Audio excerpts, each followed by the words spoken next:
bodies I have in mind, and how they can change to assume new shapes. I ask the heavenly gods, who know the trick, change me, and let me glimpse the secret and speak. Better than I know how, of the earth's birthing, and the creation of all things, from the first to the very latest. Long before there was water and dry land, or even heaven and earth, all nature was the same, what we called chaos, with neither the sun to shed its light, nor moon to wax and wane, nor earth hung in its atmosphere of air. If there was land and sea, there was no discernible shoreline, no way to walk on the one, swim and sail on the other. There was neither reason nor order, until at last, a god spark glowed, and then shone like a beam of light to define the earth and the heavens, and to separate water from hard ground.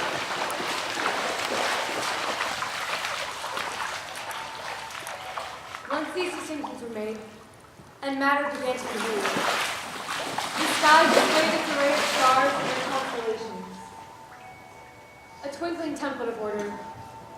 The sea upon which they shone quickened with fish, and the woods and meadows with game, and the air with twittering birds, each order of creature settling into itself. A paradise, it would seem, except one thing was lacking: words. And so, man was born. He was born so that he might talk. Some say that God perfected the world, creating of his divine substance the race of humans. Others maintain that we come from the natural order of things. But one way or another people came, erect, standing tall, with our faces set not to gaze at the dirt beneath our feet, but upward at the sky in pride, or perhaps nostalgia.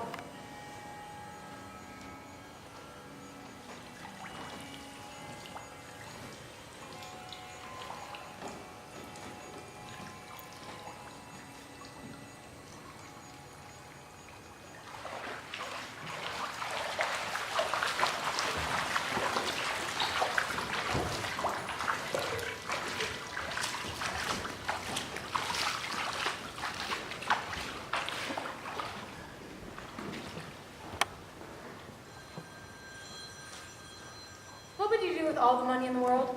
Why that question? I know what I would do. Do you want to know what I would do? No. I'd never do laundry again. That's it? That's the big dream? Among other things. You want to hear a little story? About rich people? Of course. Always. There is a king named Midas, net worth 100 billion.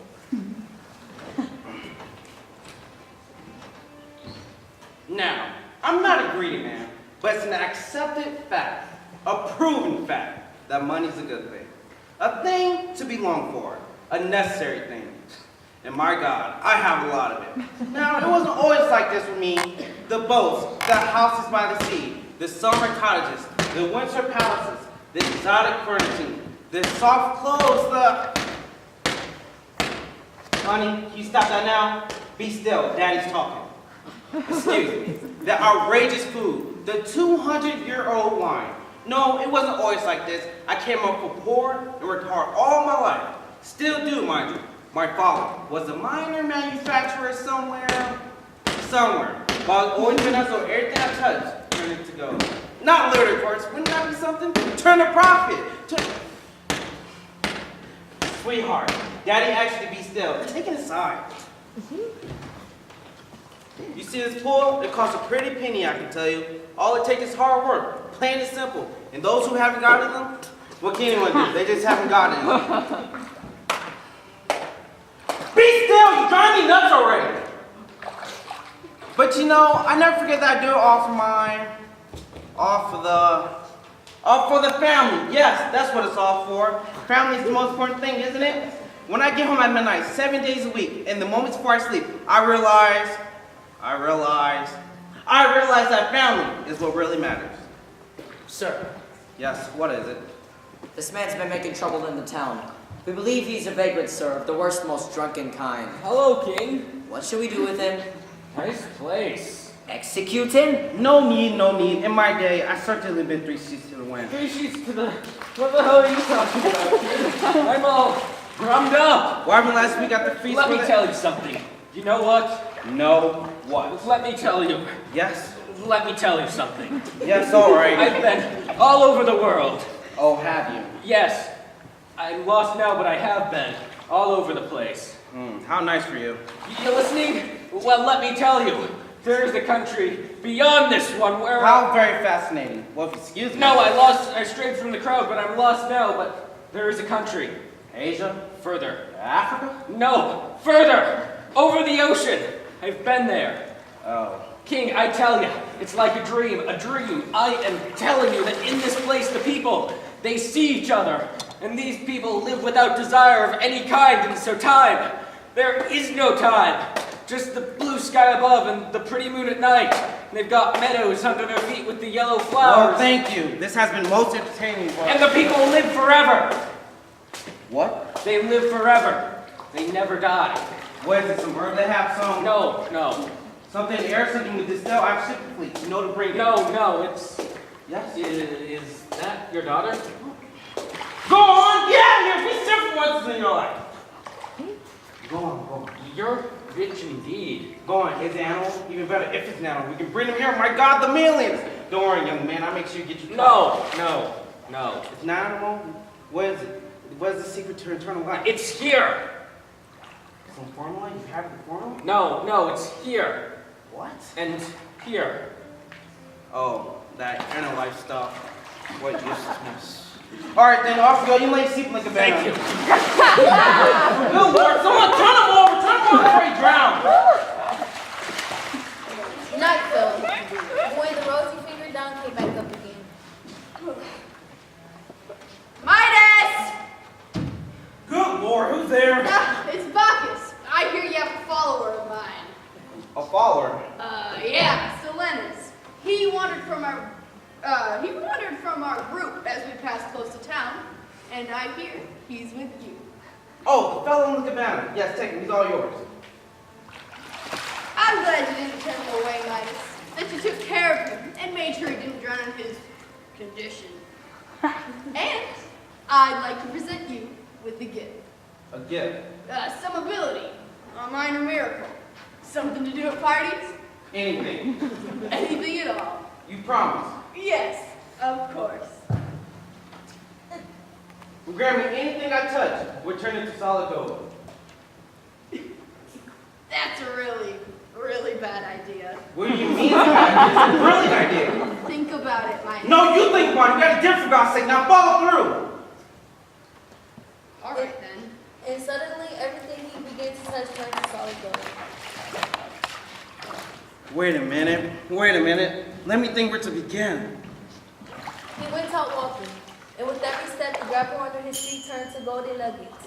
Delighted, he put his hands to the branches of the trees, and then to the flowers. He then had gold branches and flowers. He experimented all day long, almost insane with happiness, that the whole of the world could become his own personal treasure. He stumbled back late at night. Papa! No!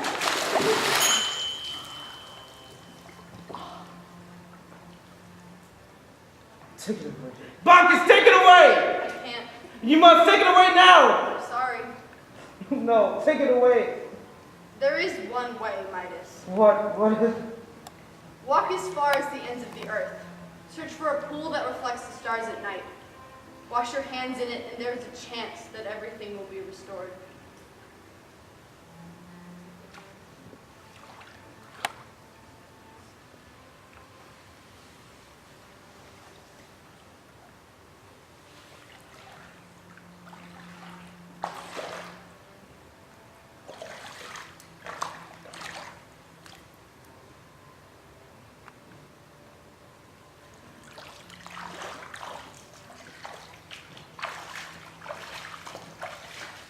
Was that too soft for you? A little? All right, then. Here's another.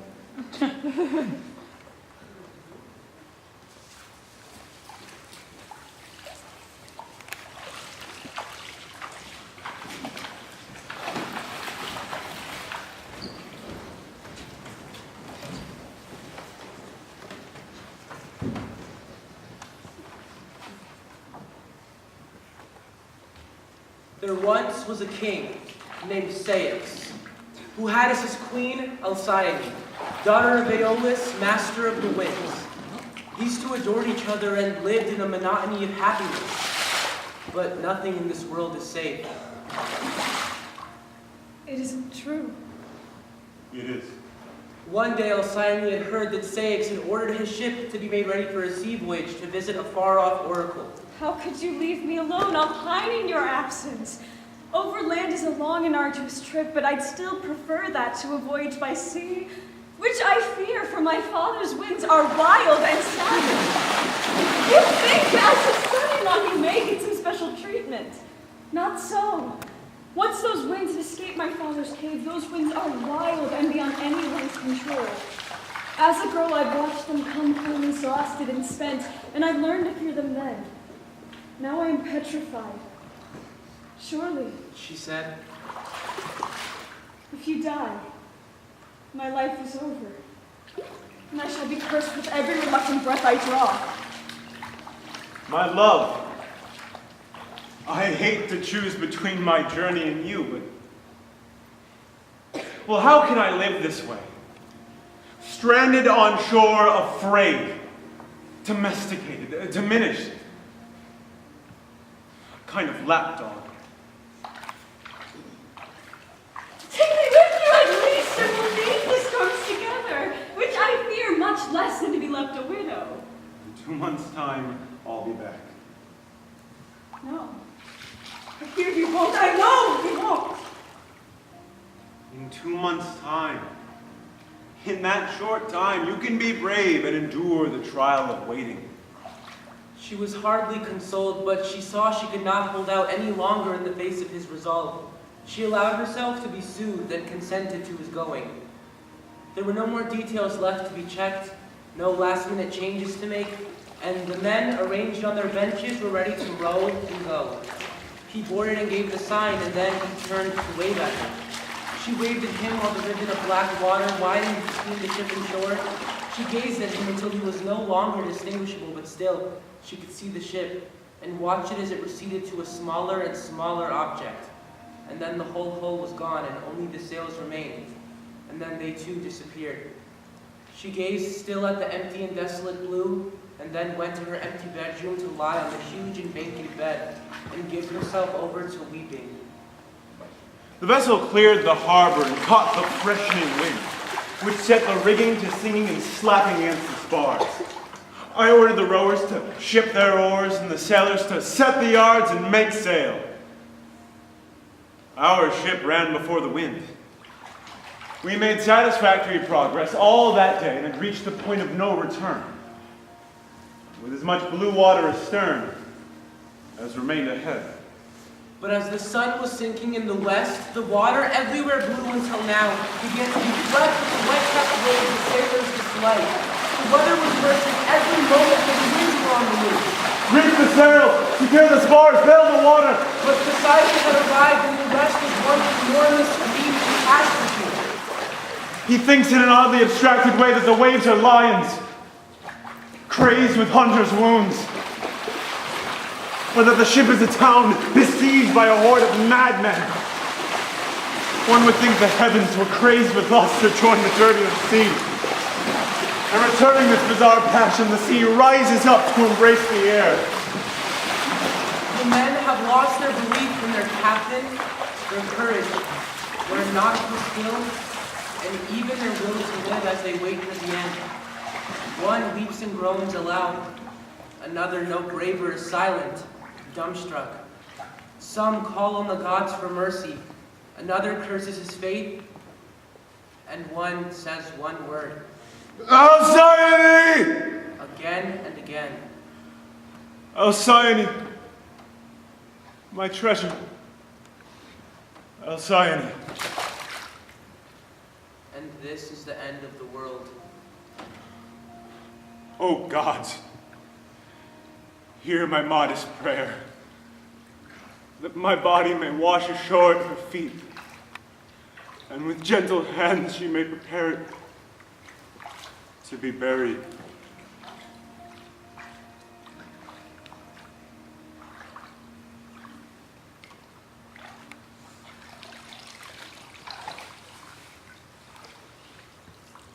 Nothing left but the slow parade led by Hermes to the underworld.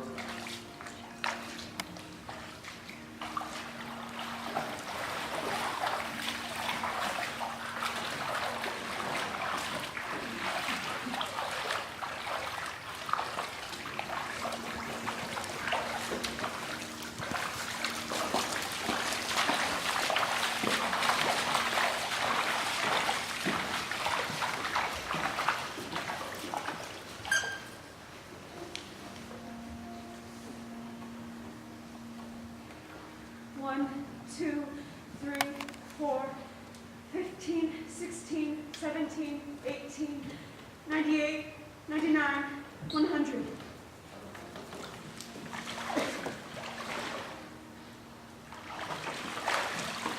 One, 2, 3, 4, 15, 16, 17, 18, 98, 99, 100. Look at her, Iris. She's moved her vigil to the shore, and now she's sleeping there. 98, 99, 100.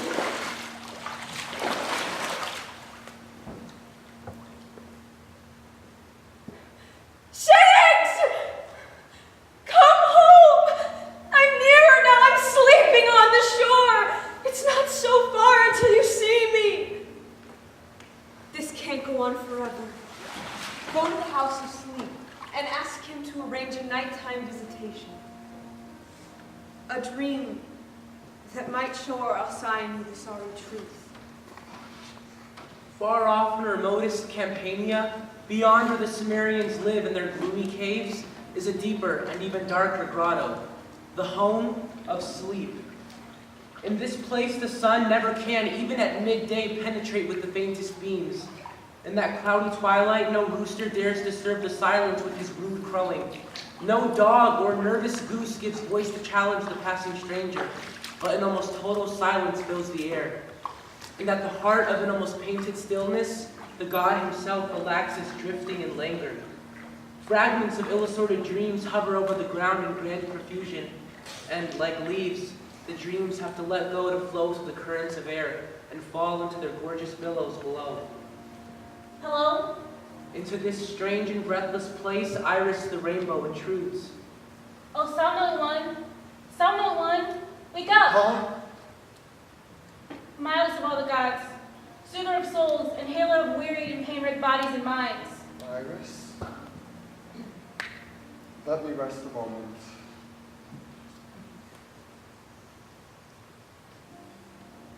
Iris? What do you want? Devise if you can. Some form to resemble King Ceyx, and send it down in a dream to his wife, the Queen Alcyone. Let her know the news of the wreck of his ship and the death of the husband she loved so well. Sleep. Do this for us. Can you?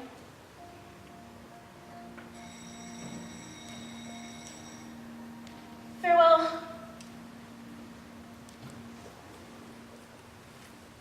Morpheus! Morpheus! Come and change your shape to that of King Ceyx. Go to his wife and tell her.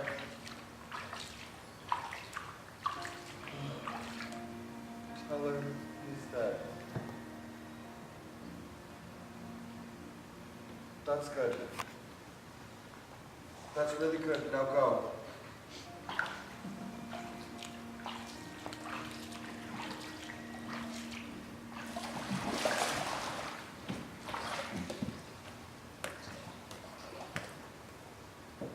Sir?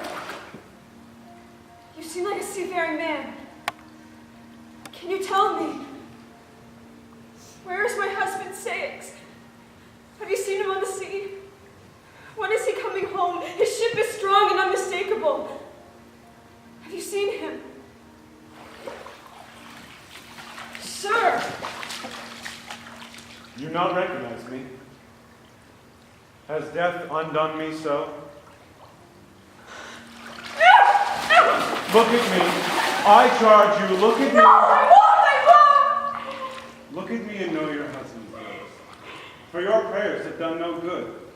For I am gone, beyond all hope or help forever. Go away! I am not some bearer of tales, but the man himself to whom it happened. Look at me, my little bird.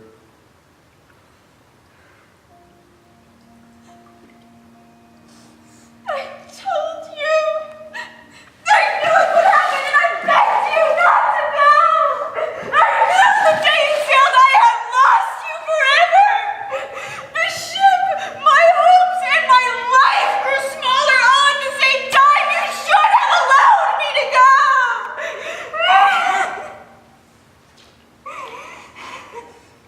My little bird. This is no good that I should be living and you be elsewhere nowhere. I am drowning now in the air. I am wrecked here on the land where the currents are just as cold and cruel.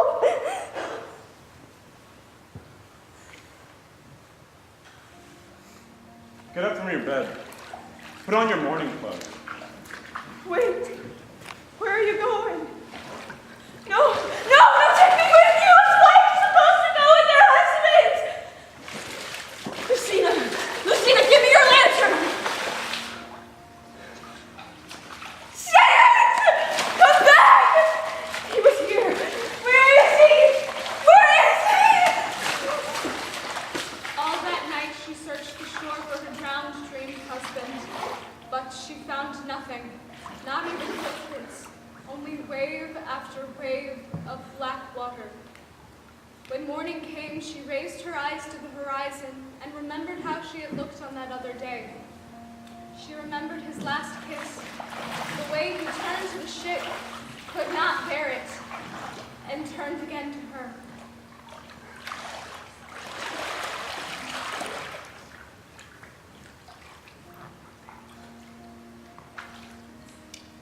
What is that up there? Oh, it is a man. Alas, poor sailor, for your wife. The gods are not altogether unkind. Some prayers are answered. Shit!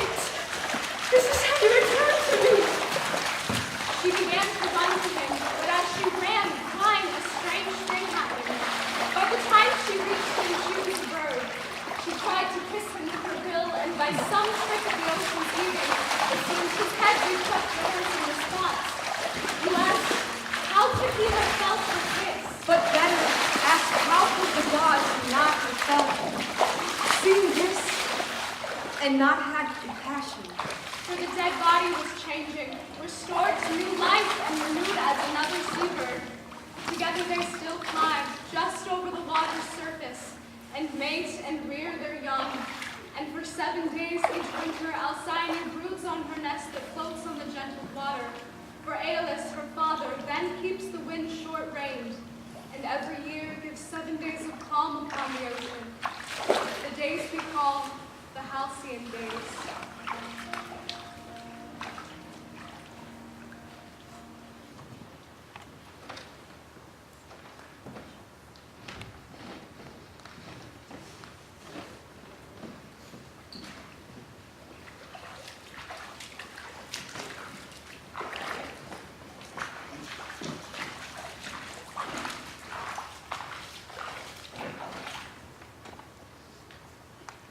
When you see a miracle like that, how can you deny the existence of the gods?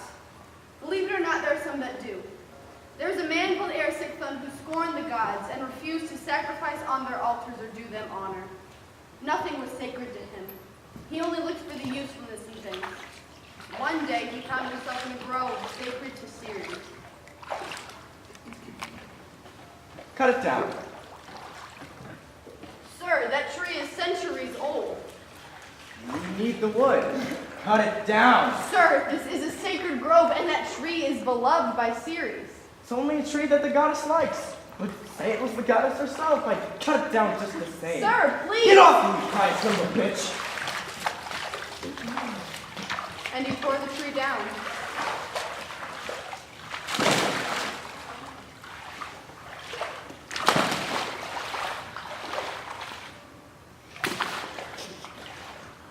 Sir!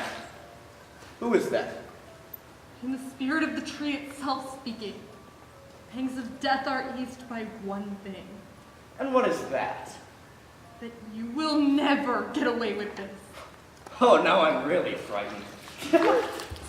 But the goddess Ceres heard the cry of her tree, and her mind immediately began to move upon torments that she might inflict. Oriad! Yes? There is a place in far-off Scythia. Nothing grows there. No wheat, no grass, no trees. There you'll find, huddled together, cold, fear, and gaunt hunger. Tell Hunger I command her to visit this brute and establish a home for herself in his belly. I give him to her as a toy. I will. I would go myself, but it's forbidden for Hunger and me ever to meet. Oriad flew off to the Caucasus, a bleak and nightmarish region. There, in a field of stones, crouched Hunger, pulling from between the rocks with her teeth and filthy fingernails some tiny bits of moss.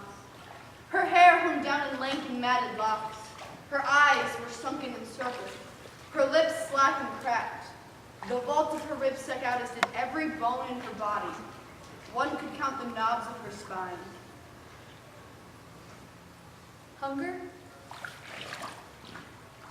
Ceres commands, or rather permits you. Yes? To go to Erisichthon and Yes? and never to leave him until he is finished. Hunger crawled through the air to the house of the victim. As she flew overhead, fields withered and men starved. The birds scattered from her path too weak to fly. It is night when she arrives at Erisichthon's home and curdles through the halls till she finds him sleeping in his room. She wraps cadaverous arms around him, and an embrace as strong as love, but quite the opposite of love. She breathes her spirit into his spirit, and he begins to dream. Pastries, cheese, grapes. He wakes, Bring me something to eat, anything, I'm starving! but he can't wait to be served. He begins to eat everything in sight, meal after meal after meal after meal, but he can't shake this hunger. More, I need more! More to eat! Baked shrimp and marshmallows, salami and ice cream, liver and donuts, everything in every possible combination. Even as he eats, he's planning other menus and complaining of his hunger.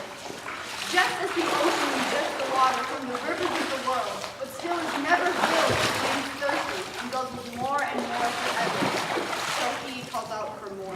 It isn't enough, it isn't enough! His gorging empties the larder and storerooms, the warehouses and the barns of the city. His hunger is unabated. What is left to sell?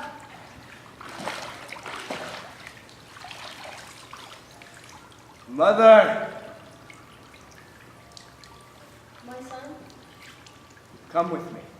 Now, this part is true. They may not believe it. His hunger led him to sell his poor, his darling mother.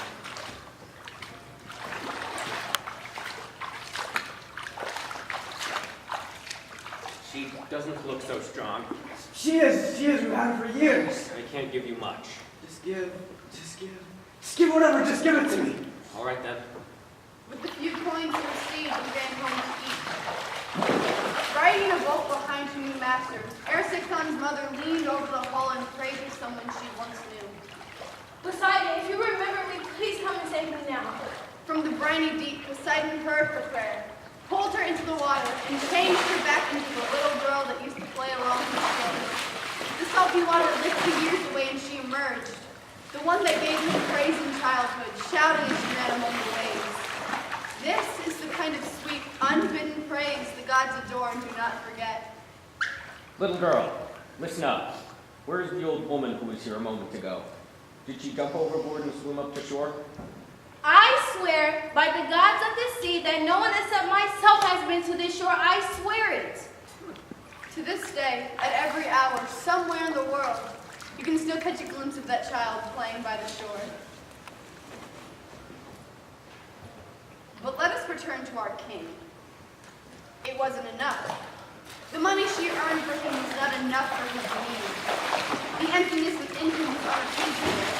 You've seen such men yourself, I'm sure. More, I need more! The godless are always hungry, More! always yelling at waitresses.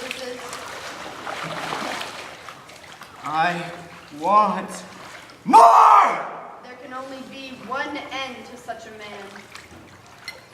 He will destroy himself. Bon appetit.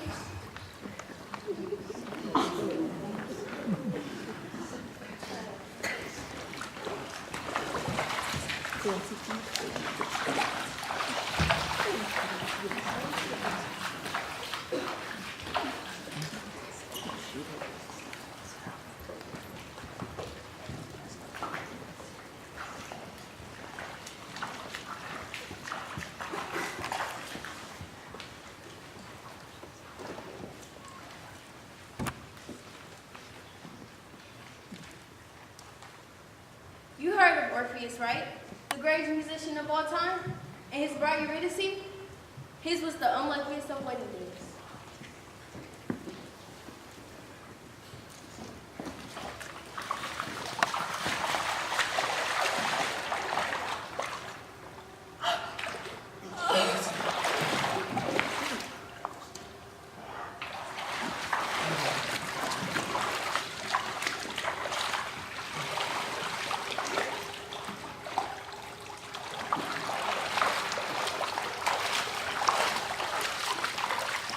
Orpheus and Eurydice, Ave, AD 8. Orpheus, the widower bridegroom, mourned her in the upper world, but his grief was limitless, inconsolable. Desperate, he dared to descend to the river Styx and cross it to the underworld.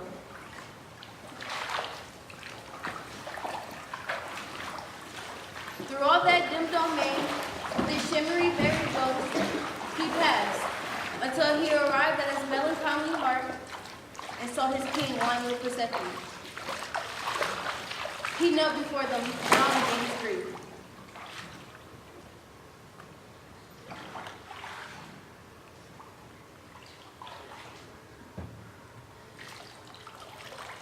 I don't know what power love has down here. But I have heard he has some, for he brought you two together. If that is true, if that passion moved you once, then listen to me. I've tried to master this grief, and I can't. I understand we all come here in the end, but my bride, Eurydice, will soon enough be a citizen in the ripeness of her years.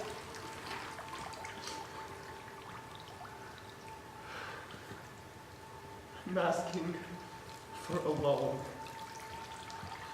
not a gift.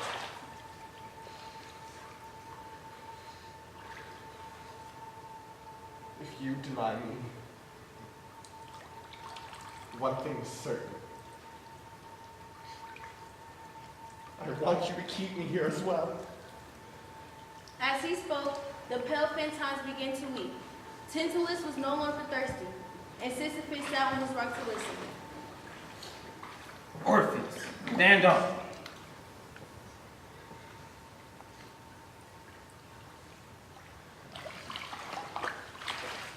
Turn around. Eurydice, your song has moved us, Orpheus, and you may have on one condition.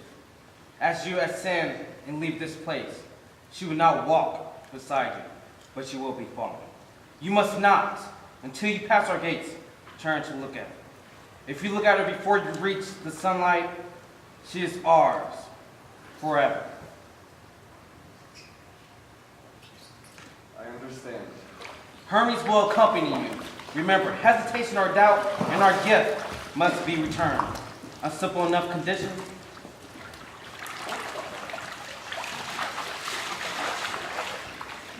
It should have been. The singer led the way, ascending the sloping paths through the murk. A long way they traveled, almost all the way. But you know what happened? Concerned for her, and not quite believing that this couldn't be a cruel dream, mirage, he turned. Farewell! But this wasn't his last sight of her. He saw it again and again. Farewell! Is this a story of love and how it always goes away? Farewell! Is this story a story of time and how it can only be moved in one direction? Farewell! Is this story a story and a loss that comes from a sudden self-consciousness or impatience. Farewell!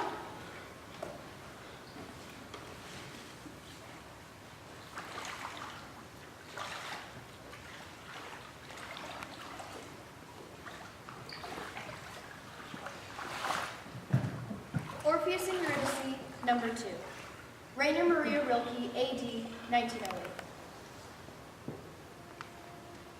I said to myself they had to be behind me. Said it aloud and heard it fade away. They had to be behind me. But their steps were ominously soft. If only I could turn around just once. But looking back would ruin this entire work. So near completion.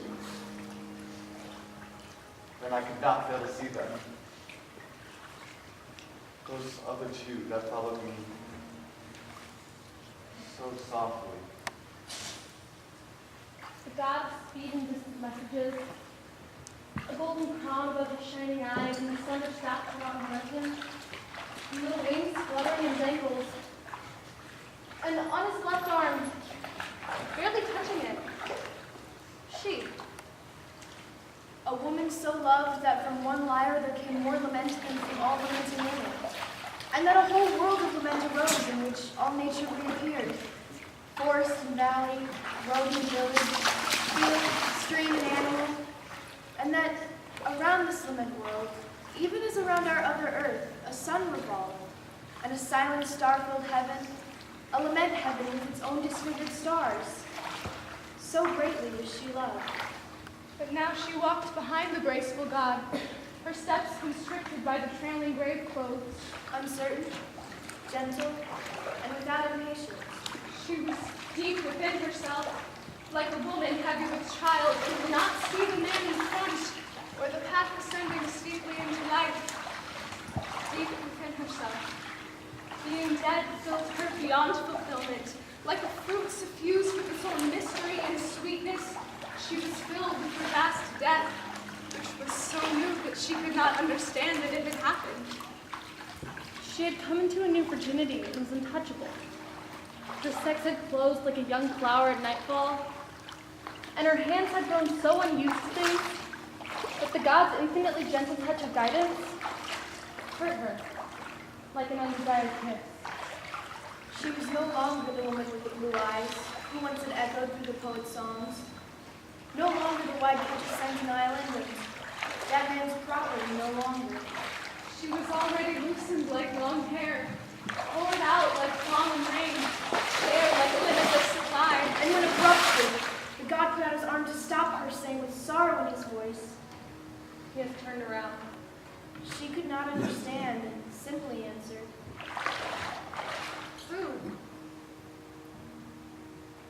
Far away, dark before the shining exit gates, someone or other stood whose features were unrecognizable.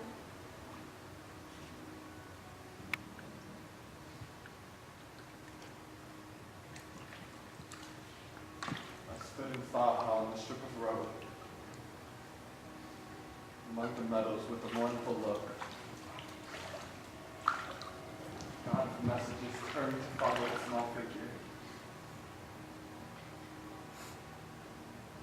Already walking back along the path, her steps constricted by the trailing grave clothes.